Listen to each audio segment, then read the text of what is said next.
Então, eu sou a viajante desse episódio, né, convidada aqui pela Vanessa. Meu nome é Atamis Bárbara, tenho um nome espiritual, Mulher Beija-Flor, do clã do Pássaro Trovão. E sou de descendência Mura, Mura do Amazonas, é uma etnia. Não pude satisfazer e crescer nessa etnia, nessa aldeia, porque em Manaus não é muito uma coisa assim que a gente dê muito valor aos indígenas, ou pelo menos na época que a minha mãe me teve, né? Quanto menos mostrava a cara como indígena, melhor. Então ela tentou me criar como uma pessoa da cidade, e isso aí foi muito bom para mim na época, né? Assim, eu consigo navegar nos dois mundos, o urbano, o da floresta.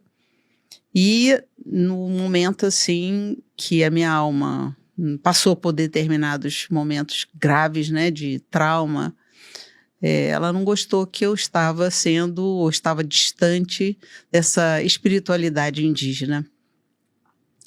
E ali eu podia ter ou morrido, porque eu procurava muito por isso, né? Ou encontrar um lugar onde eu me sentisse em casa. E assim, por questões, não sei, o universo às vezes fala de forma assim meio estranha pra gente e me levou para o Canadá.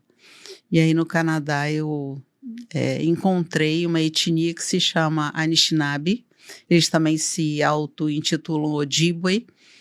E ali eu fui me sentindo tão bem, fui resgatando a minha alma, né? Quando eu voltei para o Brasil, sentindo assim muita falta desse agrupamento, dessa família que eu tinha encontrado, família de alma. A minha mentora, que na época me acompanhou durante 18 anos, ela disse assim, por que você não cria a sua própria tribo, né?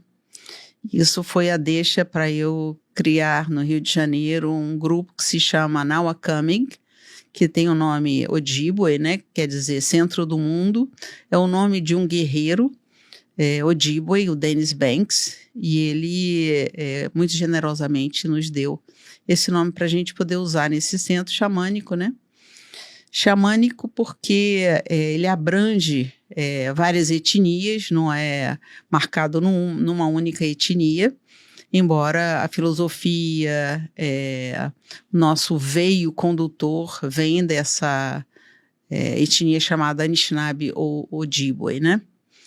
Então, hoje eu estou honrando aqui a minha própria etnia, usando penas do Amazonas, de pássaros do Amazonas, né? Porque a gente fala também nessa consciência xamânica de que os pássaros seriam na arquitetura mundial, né, ou então universal, muito maiores do que nós, porque nós não sabemos voar e eles sabem. Então, eu honro esse povo pássaro, esse povo que voa, colocando não só para ficar mais embelezada, né, embelezando meus cabelos grisalhos, mas porque me conecta com esse povo que voa. Então, eu acho que é isso, assim, para a gente começar essa conversa meio caótica para mim, porque eu não sei muito bem o que é o caos para você, Vanessa. Eu brinco com ela que, na verdade, a gente não vai falar nada que ela já não saiba. Tá bom. E eu acho que essa é a beleza do caos, que a gente consegue navegar com diferentes pessoas, com diferentes linguagens, com diferentes corpos, porque o caos ele tem um lugar que eu falo que é a inclusão radical, né, dos seres, dos movimentos, e que é a coisa mais caótica que é a natureza. Então, assim, hoje a gente vai navegar por vários lugares. Para quem não me conhece, eu sou Vanessa Oliveira. Eu estou muito feliz de estar com a Atamis hoje comigo, que, assim, muito do que eu aprendi sobre xamanismo, muito do que eu aprendo sobre o povo indígena, eu aprendo com ela. E é sempre prazer. É sempre uma honra estar com você. É sempre uma alegria, na verdade, sentar, ouvir, não só as histórias do que você aprendeu, mas a sua própria experiência, sabe? É incrível o trabalho que a Atamis faz. E hoje eu estou aqui com um kimono rosa cheio de borboleta. Coloquei aqui algumas algumas bijuterias que, na verdade, são do povo indígena. O colar é um colar pataxó, tô com um brinco Yawanawá, que eu falei, vou pegar coisas, né, que trazem também esse espírito indígena aqui para a mesa, em homenagem a Thames. E a gente está aqui, eu acho que hoje a gente vai navegar por muitos lugares que a gente já falou nos outros programas, só que eu acho que é muito importante a gente perceber, né, o poder da oralidade, a troca. Eu falei com ela, isso aqui não é um podcast, a gente vai estar olhando uma para a outra e perceber, né, onde é que a alma quer navegar, como a gente faz em todos os programas. Mas eu gostaria de puxar muito para esse lugar da terra que você traz muito na tua veia, no teu core. E quando você logo abre falando do povo pássaro, né, que a gente não sabe voar, então como é que os pássaros podem inspirar a gente, né? Uma coisa que eu falo a Thames muito na Caos é que tudo é aprendizado, a gente precisa saber observar, né? E uma das coisas que eu aprendo muito com o povo indígena é esse lugar de observar os animais, de observar os comportamentos, de observar como é que navega, os hábitos e, de alguma forma, aprender. Né? Não separar como se fosse, o ser humano ele está numa caixinha e os animais eles estão em outra caixinha. E aí, quando você abre, trazendo até o seu nome espiritual, né, que tem o beija-flor, como é que você vê, né, com tudo que você já aprendeu, nesse lugar, como é que a gente pode se inspirar, né, com os bichos, com os pássaros, com os animais? O que o urbano perdeu e que precisa ser resgatado nesse sentido de natureza, cor, e né, porque a gente coloca-se muito como se o ser humano não fosse natureza, né? E a gente precisa resgatar isso, principalmente para a gente conseguir navegar nesse mundo completamente conectado que a gente tem.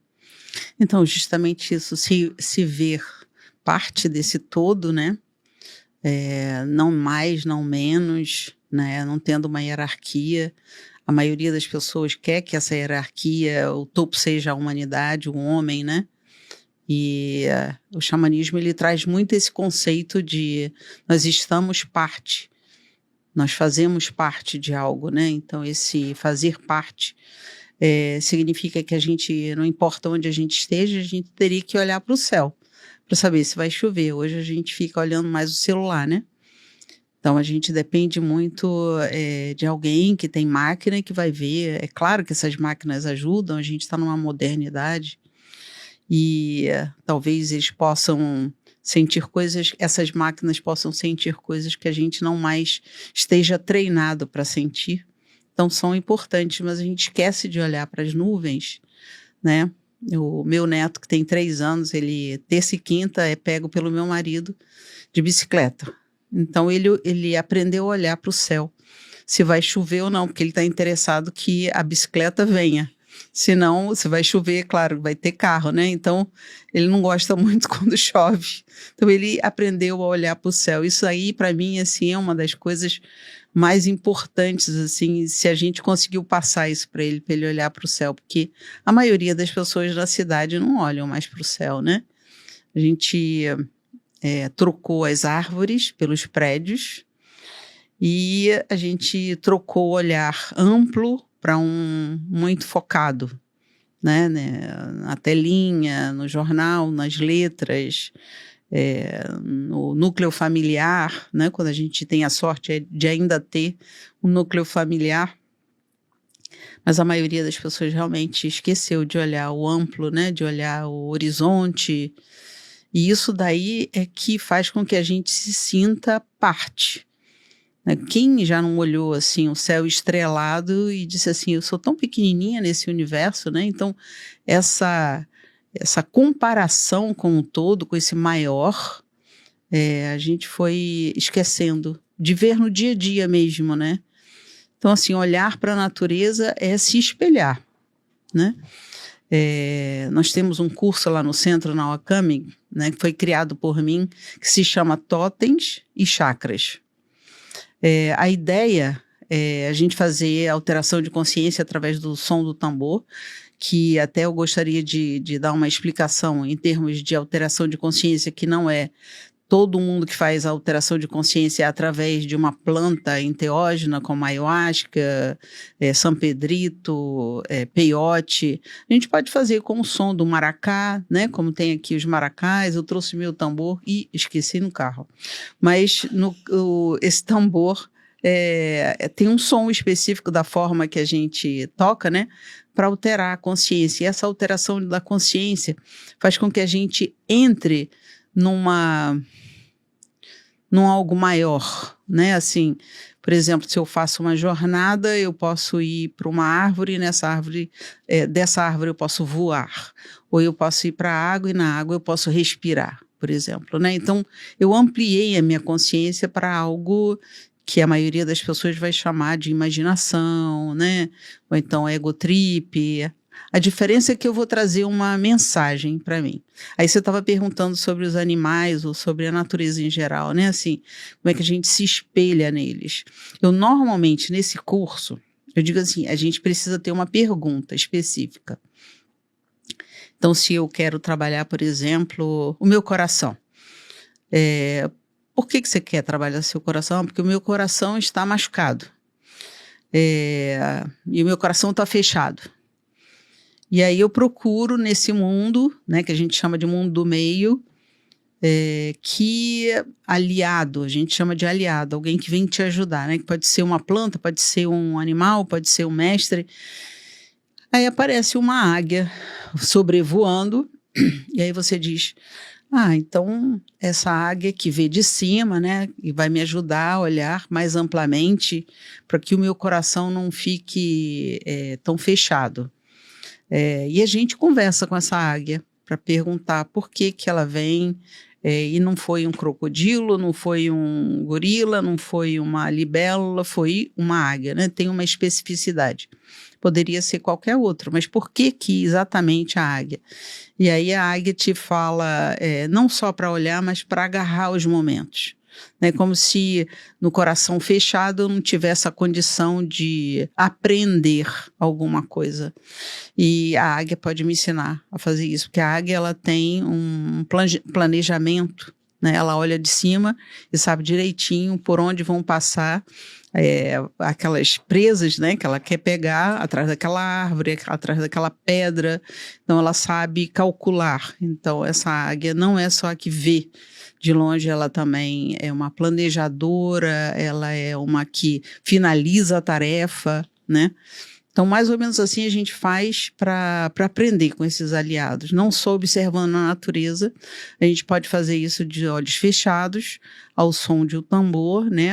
Alterando a consciência, para que a gente possa aprender com eles. Conversar de outra forma, né? Você falou tanta coisa, que vem tanta coisa na minha cabeça, que a gente pode navegar por vários lugares. Assim, quando você começa a falar sobre essa questão das pessoas não conseguirem olhar mais o céu, me lembra uma coisa que eu falo muito, que hoje cada um tem o seu aplicativo no celular dizendo se vai chover ou não vai chover. E aí, se está dizendo lá que não ia chover e chove, as pessoas ficam puta com a chuva, já viu? Uhum. Nossa, choveu, não era para chover, porque o aplicativo disse que não era para chover. Uhum. Mas as pessoas esquecem o quanto, na verdade, aquele aplicativo, né, ele também tem falhas, porque, no final das contas, ele tá lendo o máximo que ele consegue daquele momento, mas se a gente olha a natureza e a Terra, é tudo tão vasto e tudo tão conectado e tudo pode mudar, né, que se você não olha para o céu, se você não vê como é que está o vento ali naquela hora, porque às vezes chove num determinado bairro, mas não chove no outro, porque faz uma variação, né, da temperatura, da densidade. Então, quando você traz essa questão das pessoas não olharem o céu, me veio na cabeça quando as pessoas elas brigam com a chuva porque chove e o aplicativo disse que não chovia, sabe? Então, é uma inversão muito doida se a gente parar para pensar, onde a gente está só olhando para o aplicativo e esquece, na verdade, que a chuva ela tem ciclo por si só. Não é o aplicativo que manda na chuva, né? E eu acho muito bonito quando você traz esse lugar que a natureza, ela é espelho. E a gente fala muito isso na Caos de inverte o eixo. De você olhar para o outro, inverter o eixo e perceber o que é seu no outro que você está vendo. Seja numa pessoa, seja você trouxe a águia, né? Outro dia estava eu e Roberto trabalhando na Caos e a gente tem buscado muito trazer, até mesmo para dentro da Caos como empresa, processos que são muito mais relacionados à natureza, não às formas como a gente aprende.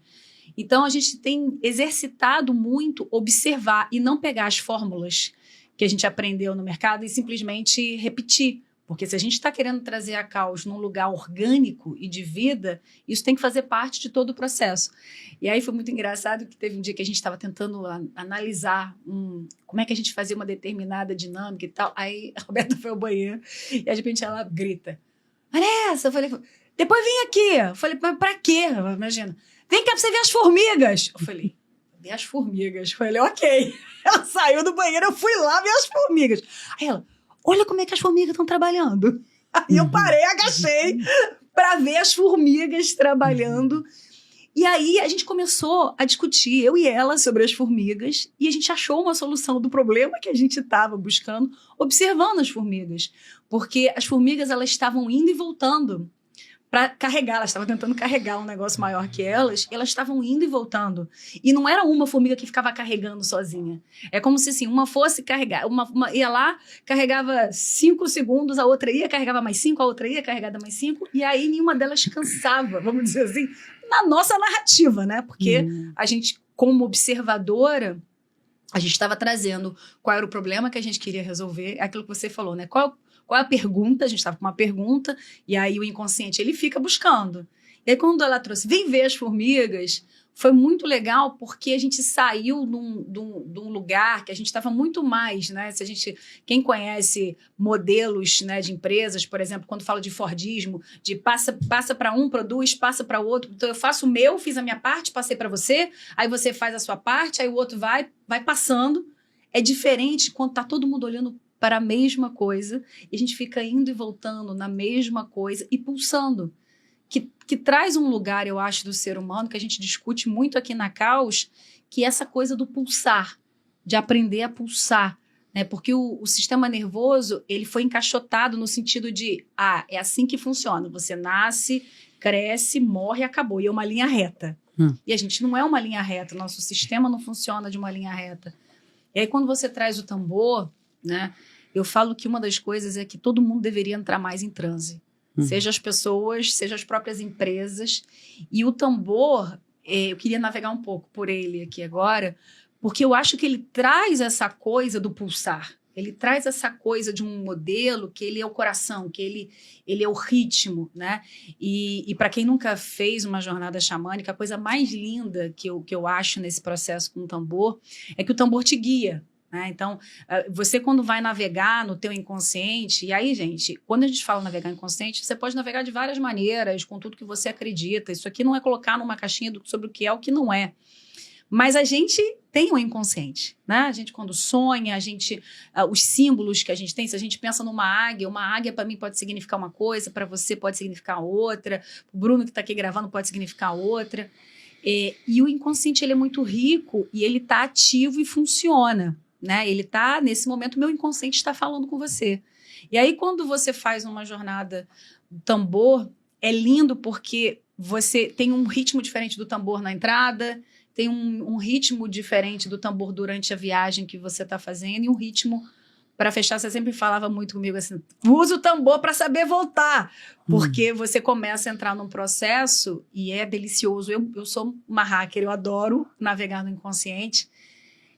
Você pode, às vezes, ir e aí precisa voltar para o mundo prático, para o mundo que você está atuando, mas não necessariamente o teu inconsciente, né, consegue voltar. E o tambor, ele faz esse papel de guia da viagem, né, através da pulsação. Eu chamo de linha da Ariadne, aquela que você entra no labirinto, vai lá, acha o Minotauro e sabe voltar, né? Essa ida e volta é uma coisa que também o ser humano esqueceu de utilizar, né? Essa ida e volta como se fosse uma rejeição nossa, né?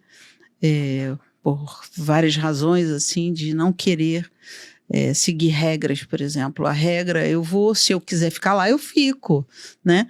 Então, a diferença, quando a gente tem uma pergunta, uma intenção, né, para fazer uma jornada xamânica, é que a gente vai fazer uma pergunta, vai tentar esse contato com quem vai aparecer nesse mundo invisível para a gente, e a gente traz uma resposta. Essa resposta, ela é para mim, mas ela serve também para uma comunidade. É como se a gente estivesse treinando para usar a nossa parte xamânica, o nosso xamã interno, né? A diferença que eu posso fazer entre o louco e o xamã é que um fica perdido nesse mar do inconsciente, talvez procurando cada vez mais um prazer, né? Uma recompensa ali, uma e satisfação, aí uma né? satisfação, e aí eu esqueço de que eu posso trazer para a nossa realidade uma resposta para mim, individual, ou uma resposta para a minha comunidade. Né, que antigamente era para achar água, que era para achar comida, era para se proteger, né, e que hoje a gente pode usar para outras coisas, assim, para ampliar essa nossa consciência sobre o que fazer, como fazer, né. 2 movimentos que você fez me chamaram a atenção. Você fez assim uma coisa assim, como se a gente tivesse que retornar, né, entrar no eixo. No xamanismo a gente não tem céu e inferno. Então, a gente fala assim, saiu do eixo, é muito fácil sair do eixo, a gente sai desse trilho, né? E a gente fica meio perdido fora desse trilho, né? O que a gente precisa para sair do trilho é nada, só precisa deslizar, né, em alguma besteira que a gente fala, ou que a gente faz, mas para voltar para o trilho a gente precisa de muita arte. E essa arte, ela pode ser a arte que você aprendeu, né? Pode ser uma escrita, pode ser uma pintura, pode ser uma dança, pode ser um canto, pode ser a sua leitura, pode ser qualquer coisa. Né? Você escreve, ou seja, você precisa de uma arte que te retorne a ti mesma, né? E esse a ti mesmo seria esse veio, isso que você fez, né? Com as suas mãos, como se a gente estivesse entrando ou no rio, ou então entrando num trilho, né? Eu acho isso aí super importante falar, porque às vezes a gente entra ou não sai desse trilho porque a gente tem dogmas. E entre as etnias, né, quem ainda segue a religiosidade indígena, né, que não, a gente nem poderia dizer o nome religião, né, seria a espiritualidade indígena, é muito dentro dessa ideia, né, tipo, eu vou me dar mal se eu fizer besteira. Então, assim, para que eu vou fazer besteira se eu posso levar a mim e a todos para um abismo? Então, eu ando sempre num eixo, né, num veio. Assim como o rio vai procurando o seu lugar para fazer o seu caminho, né? Então, encontrar esse eixo, esse veio é super importante. E faz parte disso eu ir nessas jornadas xamânicas, vencer alguma coisa, né? Porque não é só uma viagem, é uma jornada, eu vou ter que ultrapassar alguma dificuldade, e aí quando eu volto com mais sabedoria para mim, ou para minha comunidade como um todo, né? Essa é a ideia de jornada. Eu estava lembrando de várias conversas que a gente já teve sobre isso. E é muito bonito ver você falar sobre esse lugar da jornada, né? Onde a gente vai e aí o louco, né? Qual a diferença do louco, né? Em relação ao xamã? E aí eu lembrei de um papo uma vez que a gente teve que você falou assim também. Porque eu fico me perguntando, né? Eu sou uma navegadora, né? E muitas vezes nesse processo o perder, né? O eixo faz parte. É como um mar, né? Você vai e volta. Vai e volta. Porque às vezes quando você só anda no caminho que você já conhece, você não traz nada de novo, como sabedoria, né? Eu acho muito bonito isso quando você fala de trazer, inclusive, para a comunidade, inclusive para a própria sociedade. Porque quando a gente navega no nosso desconhecido e a gente consegue ter uma guiança interna que faz a gente trazer de volta como sabedoria, como arte, como conhecimento, né? O quanto se enriqueceria a sociedade se a gente trabalhasse, se a gente respirasse dessa nossa escuridão, sabe? Se a gente tivesse técnicas cada vez mais disponíveis para as pessoas, e não que elas não estejam, porque elas estão, mas muitas vezes as pessoas têm preconceitos para tentar, para se navegar, né? Tem muitos medos ou faltas de informação ou faltas de... E o que é hoje, para mim, um absurdo, que a gente vive a era da informação, a gente acha pessoas trabalhando com tudo o tempo inteiro. Então, eu lembrei de algumas coisas, assim, eu lembrei uma vez a gente falando, porque nesse processo de você se navegar, muitas vezes você acaba perdendo a sua identidade, você acaba mudando o que você entendia como construir o teu ego morre, e morre uma vez, morre duas, morre três. E uma vez você me falou assim, a diferença é quando você tem uma pessoa que ela traz essa sabedoria. O urbano, ele pode colocar a pessoa no sanatório achando que ela tá louca, né? Num povo, talvez ela vire xamã. Ela entra num outro lugar de sabedoria. Como é que você vê esse lugar dessa sabedoria do oculto, dessa escuridão, e que ela é infinita, né? O grande lance é a gente ser navegante e aprender a navegar. Assim como os povos navegaram o mar no passado e a gente não tinha nenhum material, nenhuma bússola, foi observando o céu, observando o mar, e aí os instrumentos foram sendo criados, né? Falo muito do povo polinésio, que eles varreram ali a costa ali e mapearam a costa simplesmente por navegar e observar, porque ele não tinha internet para dizer onde terminava a costa, onde começava. Então, como é que você vê esse lugar, né, da gente aprender a, de fato, mergulhar nessa nossa escuridão para trazer sabedorias cada vez mais naturais, principalmente para o urbano, que ele não consegue, quando eu falo principalmente por urbano, porque ele não consegue, às vezes não consegue nem ver que ele pode fazer isso. Ele nem sabe que ele pode fazer isso. Né? Você hoje, quando você trabalha todo esse lugar, essa navegação, você ainda lida com preconceitos em relação a esse tipo de trabalho? Como é que você vê isso, principalmente quando a gente compara, né, esses mundos, onde um mundo respeita e faz parte da natureza e o outro não está sabendo nem olhar o céu? Para mim, eu tenho uma forma de falar sobre isso, assim, sobre a minha própria pessoa, né? No momento que eu ponho a minha cara na avenida e mostro que eu sou mulher beija-flor, né? Você me chamou de mulher medicina, que seria uma especificidade no xamanismo para pessoas que curam, para pessoas que vêm mais longe, né? Existem duas formas, né, da gente ver mais longe. A gente poderia observar, como você deu esse exemplo aí, sobre as costas, né, onde as pessoas vão navegar, e tem também aquele povo, alguém daquele povo que pode ver além. Existe uma emissão que tem no YouTube hoje falando sobre dois animais que constituiriam a geografia da nossa terra. Seria o elefante e a tartaruga. A tartaruga seria, o casco dela começaria ali no Alasca, Canadá, Estados Unidos, o rabinho terminaria ali no Panamá.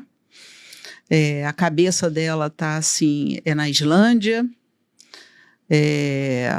E o elefante estaria na Europa, Ásia, Oceania. Então, a gente também conta com placas tectônicas para ver essa formação desse elefante. E esse elefante ele não tem cabeça, parece que foi cortada essa cabeça. E essa cabeça caiu, que é a América do Sul. Então, essa cabeça da Europa, né, ou a cabeça desse elefante, estaria pendurado pelo rabo dessa tartaruga. E aí, uma das profecias fala que esse povo, né, que foi tentado por várias vezes sair dessa opressão, né, do colonizador, uma das profecias fala que ele vai renascer, né, em cores diferentes. Né? Então, não necessariamente o indígena, hoje em dia, é aquele moreno que mora na mata. Ele pode muito bem estar renascendo entre os brancos, os asiáticos, né? Entre os africanos, ou seja, seria uma pluralidade que a gente teria para nós podermos fazer essa observação de quem seria esse nativo, né? Mas falando sobre profecias, uma delas falava que durante 500 anos, né, depois da invasão, esses mesmos nativos sairiam da América do Sul e iriam dar de volta a cabeça desse elefante. Então, depois dos anos 2000, né, depois de 500 anos de opressão, né, de apagamento, esses indígenas estão indo para a Europa.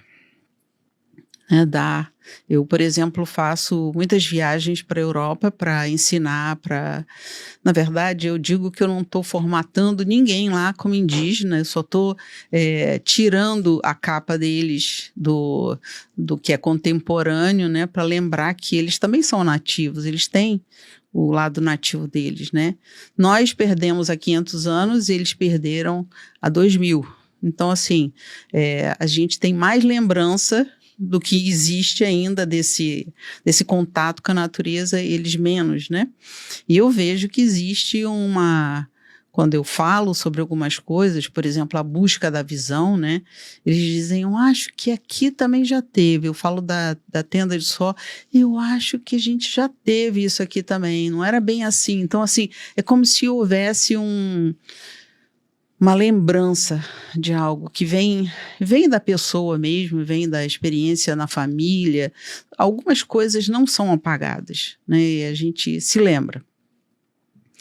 Mas isso eu estou falando para você porque você falou assim que alguém te chamou para observar as formigas e que vocês puderam resolver uma situação onde vocês estavam talvez querendo ampliar um pouco, né, o olhar. Depois que eu comecei a viajar, né, tem 20 anos que eu vou para a Europa, dar esses ensinamentos, atendimento e tal, eu fiz uma mini busca da visão. Normalmente a busca da visão são 4 dias, 4 noites, na natureza, sozinho, sem comida, sem água. Então, assim, na falta, né, no jejum, você acaba tendo visões. Essa que é a ideia de uma busca da visão. Eu estou procurando uma visão maior, né, sobre alguma questão. Eu tinha uma questão que era, será que eu continuo fazendo essas viagens para a Europa? Será que eu continuo deixando meus 2 filhos com meu marido sozinho, né, para poder eu fazer essas viagens? Será que o pessoal lá não pode aprender com outra pessoa? Eu tinha essa dúvida, assim, né? Como é que vai? Eu continuo, não continuo? E eu estava sentada na natureza, e era num gramado, e eu estou observando uma aranha não muito maior do que essa formiga que você deve ter visto, era bem pequenininha mesmo, tecendo um fio, né, da aranha, para lá e para cá, para lá e para cá, para lá e para cá. Alguma coisa caiu e quebrou um dos fios. Ela foi lá e refez. Então eu saí daquela busca da visão com a certeza de que era o que iria acontecer durante esses 20 anos. Eu continuei viajando, né? A cada vez que quebra, que rompe um fio, eu só tenho que refazer. Eu não fico me perguntando, né, o que eu errei, onde eu errei, por que não deu certo isso. Não deu agora, dá depois, não deu com essas pessoas, dá com outras, né? Então as coisas foram se ajeitando porque eu fiz essa escolha de observar uma aranha pequenininha. Não precisava ser uma aranha muito grande para eu observar, porque eu parei com essa questão na cabeça, né? Eu gostaria de ver na natureza o que ela tem a me dizer sobre essa questão de deixar meus filhos, de, né, ficar 1 mês fora de casa. Então isso aí é uma coisa que normalmente, hoje em dia tem mais pessoas que fazem isso, mais mulheres, mas normalmente são homens, líderes xamânicos são homens, que não têm filhos, ou que a mulher que vai cuidar dos filhos, né? Então tem tempo para se afastar da casa. E no meu caso, os filhos ainda eram pequenos. Então, é uma necessidade de realmente me aconselhar com quem sabe mais, né? Refazer fios, para que eu pudesse ir e voltar sem tantos danos na minha família, né? Deixar tantos danos na família. Uma outra coisa que eu gostaria de trazer, assim, um pouco de atenção para as pessoas que estão em casa, né? Essas jornadas a gente utiliza para fazer uma pergunta. E a gente pode estar em vários lugares. Eu posso estar na minha cama fazendo a jornada com o olho fechado e me ver em cima de uma montanha, e dessa montanha eu posso me ver lá dentro, eu estou num vale lá embaixo. Afinal, quem sou eu, né? Eu sou essas 3 pessoas, inclusive a que está observando, né? E um espírito, uma vez, né? Eu chamo de espírito qualquer ser da natureza que fale comigo. Não necessariamente desencarnados. É importante falar isso, né? Porque algumas pessoas que seguem uma religião que vai chamar de espíritos aqueles desencarnados não entenderia por que eu vou me aconselhar com os espíritos. Eu posso falar com o animal, posso falar com o vento, com o fogo, com a montanha, porque eu estou falando com o espírito dessa montanha, o espírito dessa árvore, eu estou falando com o espírito do ar. E aí um espírito me diz assim, nessa vida você nunca vai conhecer o todo. Para conhecer o todo você teria que nascer várias vezes, né? Então assim, por mais que seja, nós estamos falando aqui que a gente está ampliando a consciência, né? Vendo mais, um pouco maior, menos segmentado, e ainda é pouco. Mas esse pouco é maior do que a caixinha, né, que quando eu sentei aqui, você falou, a gente foi se colocando dentro de caixinhas e realmente, né, o povo da cidade para os Yawanawá, que é esse povo aí que fez esse brinco que você está usando hoje, uma das visões que eles tiveram para saber que eles iam ser atacados, né, que eles iam perder parte da cultura deles, era para um povo formiga. Era um povo que morava numas casas assim compridas, que tinham umas janelinhas, umas frestazinhas. Então esse povo formiga ia chegar e, para eles não serem extintos, eles teriam que fazer casar as suas filhas com esses moradores dessas casas formigas, né? Esse povo formiga, para você ter uma ideia de como é que acontece, para que a gente possa ver, e eles estão aí, né? Eles estão até hoje. Esse brinco aí não foi feito só para embelezar, né? Ele tem eles chamam de cani, né? Que são essas formas, essas cores, tudo tem um sentido, né? Você está se embelezando com um sentido extremamente profundo e ligado à cosmologia deles. E traz a geometria, né, da natureza, né, as formas da natureza, e que muitas vezes as pessoas elas vestem sem saber que elas estão vestindo a cosmologia, exatamente isso que você estava falando. E é interessante quando você fala do povo formiga, né? Seria muito bom se o povo formiga pensasse como formiga. Talvez a gente aí resolvesse muita coisa. Porque, olha, outro dia eu estava vendo, né? Acho que eu até já falei isso em algum programa. As formigas, eles fizeram um experimento com pessoas tentando carregar um objeto assim como as formigas. Porque a comunicação das formigas, ela é muito diferente, ela é muito mais sábia do que a nossa. A nossa tem limitação. A nossa, às vezes, fica dependendo da palavra para eu falar direita ou esquerda. Não tem a observação, não tem a sinestesia, não tem o cheiro, não tem o movimento das coisas, né?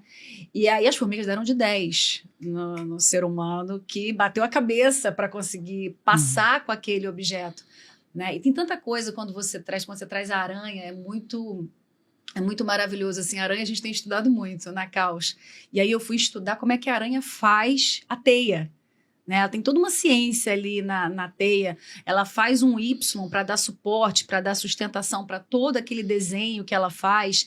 E aí eu fui descobrir que muitas aranhas, na verdade, elas veem que as presas elas caíram lá pela ressonância das linhas, não necessariamente pela visão, que tem aranhas que nem enxergam da forma que a gente acha. Que é como se fosse um violão, quando toca uma corda e...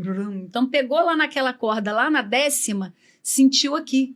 Porque ela com a teia, ela vira um corpo só. E o quanto a gente perdeu isso, né? Da gente simplesmente sentir uma coisa. Às vezes a gente sentiu de falar com a mãe. E aí pega o telefone, liga. Sentiu de falar com algum amigo, de alguma coisa. Porque o quanto a gente está conectado no invisível. E às vezes a gente acha que não. Né? Que isso é um outro... Então, assim, eu acho que a gente precisa voltar a ser formiga em vários sentidos, porque eu acho que isso pode ajudar a gente a navegar, né? E aí eu queria contar, gente, eu tive a oportunidade de ver ela na Bélgica. Eu fiz uma viagem, aí calhou, porque a gente está sempre, eu e ela, eu estou num lugar, ela está no outro. E eu queria comentar o quão lindo para mim foi ver você ali falando em francês, e eu não sei francês, e ela no meio de várias gringas ali na Bélgica, falando sobre o xamanismo, com o tambor, fazendo canto. Eu lembro que você falava assim para mim, entende francês? Eu falei, não preciso entender nada. Eu não preciso entender nada. E aí ela ficou fazendo... Eu entrei em transe só pelo processo, né? E o quão rico, né? E assim, eu sei que para você é aquilo que você estava falando, né? É um trabalho, você vai e volta, é a energia, o teu corpo, é todo um processo, e ela vai muito para fora. Né? Ela não vai pouco para fora, ela faz muito esse movimento de espalhar sementes de conhecimento, de natureza. E aí você trouxe uma coisa que me chamou muita atenção, que faz total sentido, né? Essa coisa de ter muitos líderes homens. Né? O quanto, na verdade... Como é que você vê essa questão da sabedoria da mulher? Porque uma liderança do homem, independente do povo, independente do lugar que ele veio, ele carrega determinadas experiências. E a da mulher carregou determinadas experiências pelo corpo, pela criação, pelo filho. E muitas vezes essa sabedoria da mulher, ela não correu o mundo, às vezes, como talvez o do homem, que trouxe um outro lugar numa função, vamos dizer assim, de caça, de abrir mato, de entender, porque a partir do momento que a gente está cocriando, cada um faz uma função ali para que aquilo funcione. Mas a partir do momento que a gente faz aquilo, o quanto a sabedoria da experiência da mulher que cria filhos, da mulher que tem a visão, né? Quando eu falei que ela é a mulher medicina, eu adoro essa expressão, porque a gente é medicina. Só que será que as pessoas estão sabendo usar a própria medicina interna? E eu vejo você como uma mulher que traz isso no dia a dia, de trazer essa medicina em tudo que você faz. Né? Eu acho que essa expressão, ela te cabe muito. Né? E o quanto, na verdade, isso deveria ser uma lembrança da medicina que cada um tem dentro de si. Né? Às vezes a gente fala dos animais, a medicina do beija-flor, a medicina do urso, do leão, mas a própria medicina que você carrega. E aí você trouxe a questão da mulher. E eu fiquei pensando da mulher indígena, nesse lugar do quanto essa sabedoria ela pode aparecer mais, e tem muita coisa para a gente aprender nesse sentido, principalmente nesse mundo conectado, como é que a gente...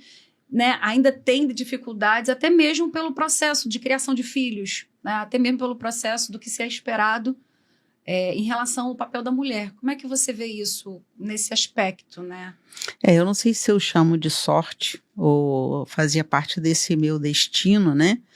Minha mãe dizia que ela faleceu ano passado, que o meu marido é pai e mãe ao mesmo tempo, né? Então, ele me incentiva muito para seguir esse caminho. Acho que ele não teria uma mulher à altura do que ele gostaria que fosse se eu tivesse ficado em casa, né, o tempo inteiro. Se eu não tivesse começado e desenvolvido esse trabalho que eu tenho que fazer na Terra, né? Mas existe uma característica minha, né, que eu levo para os meus trabalhos como mãe, como mulher, que é cuidar. Então, assim, eu tenho essas viagens que eu faço diferente de grande parte das pessoas que fazem esse tipo de trabalho. Os homens, eles fazem um fim de semana em algum lugar e vão para outro, e vão para outro, vão para outro. E eu tenho a necessidade de mulher de criar filhos. Então, eu vou burilando aquele povo, né? Então, eu tenho alunos com 18 anos. Se eu vou há 20 anos para a Europa e tenho pessoas com 18 anos comigo, significa que eu estou fazendo um trabalho longo, né? De aprofundamento, de criar uma egrégora mesmo, né? Agora a gente já tem até a ideia de formatar, vamos dizer assim, uma tribo, não a Coming lá onde eu já faço há mais tempo, né? Existem outras, né? Eu vou para o sul da França, perto da Alemanha, perto na Bretanha, vou para a Bélgica, para a Áustria, para a Holanda, vários lugares, assim, Portugal. mas eu fico geralmente naquele lugar onde eu consiga fazer grupos que vão dar prosseguimento ao trabalho que eu faço. É assim como se eu estivesse criando filhos que vão ter filhos. Então eu preciso, talvez aí seja a diferença, né? Eu vou, como homem ou mulher, vão, né? Fazem as jornadas, as viagens que precisam ser feitas para levarem essa cabeça, que eu falei ainda agora, mas eu tenho essa marca de criar raízes, né? Nos lugares onde eu vou. Você acha que talvez essa seja uma grande contribuição da liderança feminina, da liderança da mulher, que é ser mãe de tribo? E criar tribos, porque a gente está falando. Sabe como é que chamava isso? Antes, na tradição que eu sigo, se chamava mãe de clã, né? Não existiam os homens como chefe. Isso aí é uma invenção dos brancos. As lideranças, né? Ou seja, aquela pessoa que assumiu aquele lugar onde, se houver, por exemplo, uma discórdia, ou então a gente tem que tomar uma decisão e metade daquela aldeia é pelo sim, a metade é pelo não, é ela que vai decidir no final. A gente pode discutir uma semana, mas no final quem vai dizer sim é ela e quem vai dizer não é ela, né? Então essa se chamava mãe de clã. Ou seja, mãe a matriarca daquele local, né? A ponto, né, isso aí fica apagado na história, porque quando os colonizadores chegaram, eles queriam falar com homens, porque a mulher não entende de política, segundo eles, né? Então, elas escolheram os homens mais parecidos com elas, que eram os que a gente chama hoje de two spirits, que mal traduzido é o gay, mas a ponto dos colonizadores acharem que todos os indígenas eram afeminados, para você ter uma ideia, né? Então, assim, foi uma forma que elas, ao se curvar, né, tinham que se curvar diante daquela ordem que eles não falariam com as mulheres e tinham que ser assinados esses contratos, escolheram aqueles mais parecidos com elas, né? Então, existe em algumas etnias, o poder está matriarcal e é matriarcal ainda, né? Ou foi e depois foi sendo conduzido para uma outra coisa, né?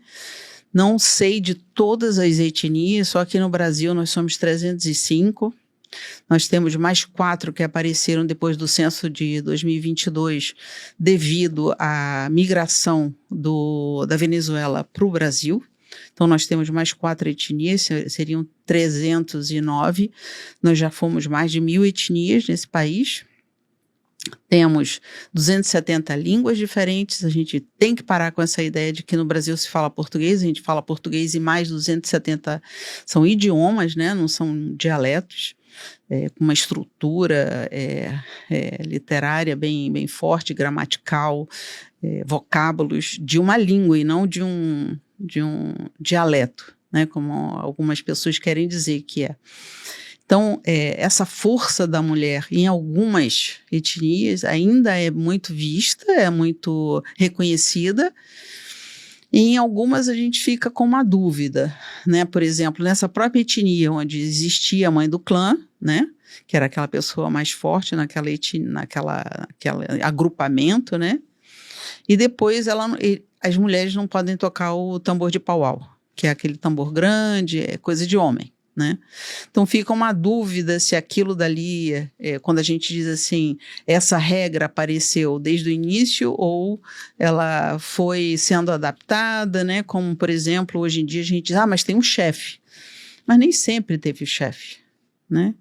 Tinha o pajé aqui no Brasil, né? Tinha o guerreiro mais forte, tinha a velha mais velha. Então, tinha várias coisas, né, que iriam definir quem é que vai dizer se a gente vai ou não procurar água naquele vale, da direita ou da esquerda, né? Quando eu te escuto, me vem muito um lugar que as pessoas da cidade trabalharam muito quando a gente fala de Jung, né, e a gente fala do inconsciente, traz os arquétipos, me vem algumas coisas na cabeça quando você estava falando, Primeiro me vem a questão do que se trabalhou muito, né, tanto em relação a ânimos e ânima, como o yin e yang, essa separação do feminino e do masculino. Então, o masculino, ele é altivo, ele é a ação, e o feminino é a emoção. O masculino é o sol, o feminino é a lua, é o processual, é o choro. São os lugares que a sociedade, quando ela foi encaixotando, quando você para ver, esse lugar que era considerado o feminino, o yin que traz também, na verdade, isso é lá do oriental, né, que traz essa visão dos conceitos de feminino e masculino. Eu sinto que, principalmente o urbano, principalmente o ocidente, encaixotou e falou, não, eu não quero essa parte do feminino, não quero isso de chorar, não quero isso da lua. E a gente perdeu o processual, a gente perdeu o prazer pelo processo, pelo cuidado em si. A gente só quer o resultado. Quer o resultado? O que vai entregar? Qual que é o resultado? Que é esse lugar, eu falo que a gente ficou de um lado só assim, aí a gente ficou desequilibrado num processo de integridade, porque a gente não tem essa caixinha de feminina e masculina. A gente é um bololô. Eu falo muito isso aqui na Caos. E aí, quando você estava falando dessa questão da liderança das mulheres, né, eu sinto um lugar de uma coisa a longo prazo, de um cuidado, de uma construção, de uma educação que talvez precise ser resgatada para ontem, para a gente perceber o nosso chão. Porque essa coisa de eu quero só o resultado, o chão ele foi se perdendo no decorrer do caminho. E o quanto é importante a mãe de clã, né? Eu brinco aqui na Causa, eu falo que eu sou a guardiã do campo. Eu tenho que guardar o campo para que as pessoas brinquem e façam o que elas quiserem, né, em relação a caos. E se permitam enlouquecer, porque a partir do momento que elas saem do que elas entendem, do que é certo, do que é dogma, elas podem achar que elas estão loucas, né? Mas o quanto a gente precisa resgatar esse lugar do cuidado, né? Da mãe de tribo, da mãe do clã. E aí quando você fala assim, não tem o chefe, tem a velha, tem o guerreiro, tem funções. Aí me lembrei dos arquétipos, né? O quanto você consegue numa sociedade trazer as funções e as potências com as diferenças. Eu esqueci de acrescentar nessas especificidades o louco, né? As pessoas precisam de lembrar que o louco faz parte, né? Embora eu tenha dito que o xamã e o louco seriam diferentes, né? Mas, por exemplo, pessoas com ataque epilético, em muitas dessas etnias, principalmente na Sibéria, eram vistas como, teve ataque epiléptico, ele é diferente do resto, então ele vai ser o xamã, ele vai ser o que vai ser ensinado para se tornar o xamã, caso ele aceite, né? Então, essa loucura tem também esse espaço dentro desse universo, né? Mais próximo da natureza. Eu acho que a gente, nesse caso, lê o epilético como uma linguagem do corpo, né? E assim, o que o corpo está querendo dizer? Assim, a minha sensação aqui quando a gente fala da cidade, vamos colocar um remédio que a gente tem que resolver e solucionar isso. Ao invés de perceber o que o corpo está querendo dizer e quais são as habilidades e a linguagem daquele corpo. Porque quando você está falando no início da questão de trabalhar o inconsciente, trabalhar o transe, trabalhar a jornada, né? É muito normal você ter... Você falou da questão da epilepsia, isso é uma coisa, mas eu estou juntando um outro lugar que eu já falei várias vezes aqui. Quantas vezes o corpo ele faz coisas diferentes e que são também rotuladas? Às vezes é uma epilepsia, às vezes não é. Às vezes é uma doença, às vezes não é. O quanto a gente escuta o corpo para entender as nossas esquisitices como linguagem, né? Uma coisa que a gente fala muito na Caos aqui é perceber as diferentes linguagens, que seja a linguagem do corpo. Quando você fala da questão dos idiomas, a gente fala várias línguas, a gente não fala uma só. Quando eu falo a gente, como sociedade. Essa coisa que a gente fala só português, ou a gente fala só inglês. Aqui, eu falo Vanessa, você fala Tamis. Você traz todo o teu histórico, toda a tua experiência que traz palavras diferentes em lugares diferentes. E aí, quanto mais eu abro o meu ouvido para escutar a linguagem Atamis, eu vou conseguir conversar com você. Porque se eu ficar só percebendo, acho que a gente precisa aprender muito a ser tradutor também, sabe? E aí, o quanto a gente precisa escutar, porque você vai ser a melhor pessoa para dizer isso, né? Mas até mesmo quando você muda né? Uma palavra de lugar numa etnia, com certeza tem, às vezes, significado diferente. Pajé aqui é uma coisa boa, no Uruguai não é. Aí.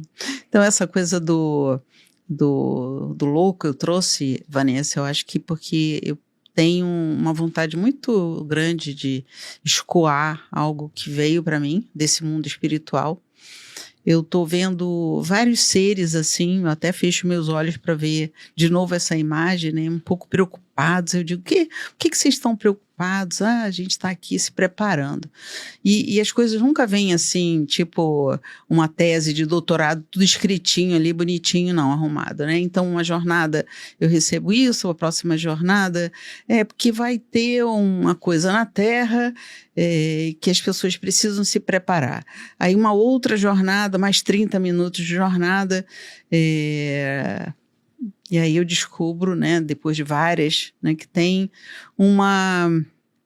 até o vídeo que cai nas minhas mãos, né, para corroborar com essa informação, um movimento muito grande eletromagnético na Terra, e dizem que que a gente vai entrar, esse campo eletromagnético aconteceu há 125 mil anos atrás, pessoas que estudam sobre isso, né? Então, a gente vai entrar vamos dizer assim, num micro-ondas muito forte, e a gente vai ter sensações corporais e mentais que nós não estamos acostumados.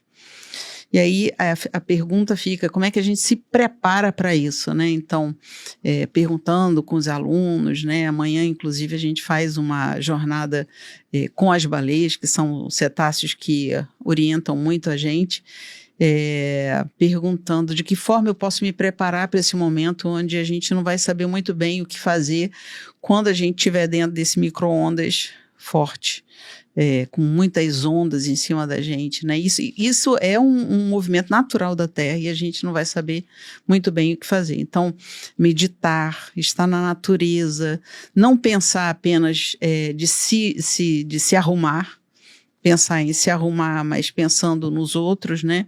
E se alguma pessoa, né, assim, tem essa informação e está escutando essa conversa que nós estamos tendo aqui, né? Se sente, acho que já está até acontecendo isso, né? Tem que se preparar dessa forma, né? Ou então você se pergunta aí, faz uma meditação.